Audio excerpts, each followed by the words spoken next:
Let's talk about the needs of your business. Every entrepreneur has to come up with a plan, but where should you start? First, think about space. Do you need an office or a storefront?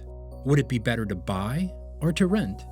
In terms of equipment, stick to the essentials or the basic things needed to operate your business. You'll also want to furnish the space so that your employees feel comfortable working there. Make a list of your inventory or products as well as your key partners.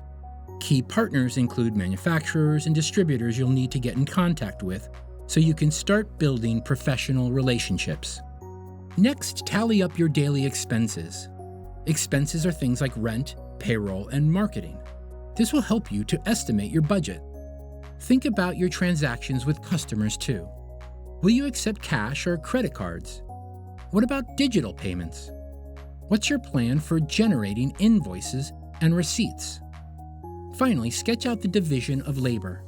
Which employees will be responsible for what tasks? This will help you figure out who you should hire. While outlining the needs of your business takes time, careful planning will help to make your daily operations run more smoothly. GCF Global, creating opportunities for a better life.